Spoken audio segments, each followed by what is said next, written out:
આજે ખેડૂત નેતા રાજુભાઈ કરપડાનું મને વોટ્સઅપ પર રાજીનામું મળ્યું છે.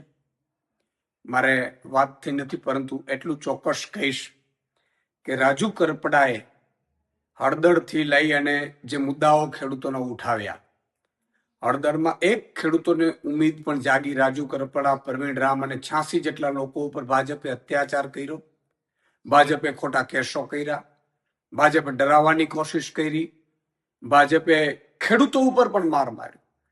અને ત્યાર પછી પણ આ ખેડૂતોમાં અને ખેડૂત નેતાઓમાં જોમ અને જુસ્સો રહ્યો. એમણે ખૂબ મહેનત કરી છે ખેડૂતોને લઈને. કઈ મજબૂરી હશે એ હજી મારે જાણી નથી શકાયું, પરંતુ એટલું ચોક્કસ કહીશ કે એમણે ખેડૂતો માટે અને ખેડૂતો માટે વ્યવસ્થિત ભાવ મળે, ભાજપ જે અત્યાચાર કરે છે, ભાજપ જે લૂંટ ચલાવે છે, એપીએમસીમાં લૂંટ ચલાવે છે, એને લઈને એમણે ખૂબ આંદોલનો કર્યા, મહેનત કરી. અને એટલે ખેડૂતો અને આમ આદમી પાર્ટી હંમેશા રાજુભાઈને ખૂબ સમર્થન પણ રહ્યું, ખેડૂતોનું પણ સમર્થન રહ્યું.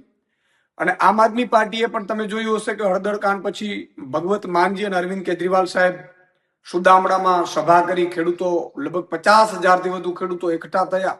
ભાજપ એટલું ડરી ગયું હળદર કાંડ પછી, અને સુદામડામાં સભા થઈ. એટલે 10,000 કરોડનું પેકેજ આમ આદમી પાર્ટીના લડવૈયા યોદ્ધાઓના કારણે મળ્યું. પ્રવીણ રામ હોય, રમેશ મેરો, તમામ લોકો.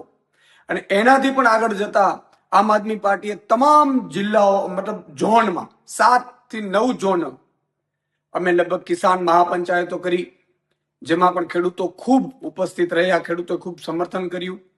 અને આ નેતાઓ અને ખેડૂતોના સમર્થનમાં અમે સાઇન કેમ્પેન ચલાવ્યું અને 13,000 ગામોમાં નાની મોટી મિટિંગો કરી, ખેડૂત પંચાયત કરી, ન્યાય પંચાયત, અને લગભગ 80,000થી વધુ ખેડૂતોના આપણે સાઇન કેમ્પેન લઈ અને સમર્થન મેળવ્યું. અને એ અમારું ડેલિગેશન એ ત્યાં ગયું, મુખ્યમંત્રીશ્રીને માનનીયને મળ્યા. પણ એટલું ચોક્કસ કહેશું કે ખેડૂતોને આમ આદમી પાર્ટીને એના લીડરો ઉપર ખૂબ ઉમ્મીદ છે. અમે ખૂબ સંઘર્ષમાંથી ઊભા થયેલા છીએ. ભાજપ હંમેશા કોશિશ એવી કરતી હોય છે કે લીડરો તૂટી જાય, લીડરોને સામ દામ દંડ ભેદ કરીને હેરાન કરવાની કોશિશ કરવામાં આવે. રાજુભાઈ સાથે સુધી મને હજી ખબર નથી, મારી વાત નથી થઈ. એટલે હમણાં 2 દિવસ પહેલા જ મારા ઘરે કાર્યક્રમમાં આવ્યા હતા. મેં લગભગ તમામ ખેડૂતો અને ખેડૂત નેતાઓનું અહીંયા 10-12 હજાર લોકોની વચ્ચે સન્માન પણ કર્યું હતું. યોદ્ધાઓનું, ખેડૂતો પણ ઉપસ્થિત રહ્યા હતા. અને ખેડૂતોને પણ ખૂબ મોટી ઉમ્મીદ છે આમ આદમી પાર્ટીને, એના નેતાઓ ઉપર, એના સંઘર્ષ ઉપર. એટલે કોઈ મજબૂરી રહી ખબર નથી, પરંતુ ભાજપ હંમેશા કોશિશ આવું કરતું રહ્યું છે. તમે જો આ પહેલા પણ કેટલાય નેતાઓ જોઈન્ટ થયા, પણ ભાજપ કોઈના કોઈ રીતે એને તોડવાની કોશિશ કરે, એને ડેમેજ કરવાની કોશિશ કરે, એને હેરાન કરવાની કોશિશ કરે.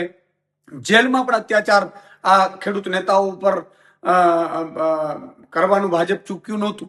મેં જે રીતે જેલમાંથી આવ્યા પછી બધા જે આગેવાનો મળ્યા છે, ખૂબ અત્યાચાર કર્યા છે. યાર, એ લોકોનું વાંક શું હતું?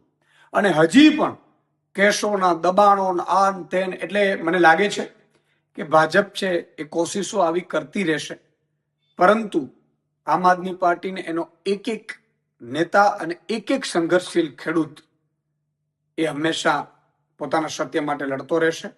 રાજુભાઈ સાથે મારી વાત થઈ નથી, પરંતુ એટલું ચોક્કસ કહીશ કે મજબૂત નેતા છે, ખૂબ મહેનત કરી છે, સંઘર્ષ કર્યો છે અને લોકો માટે લડ્યા છે. જય જવાન, જય કિસાન. ગુજરાત અને દેશની તમામ માહિતીથી અપડેટેડ રહેવા માટે જોડાયેલા રહો કલ તક 24 ન્યૂઝ સાથે.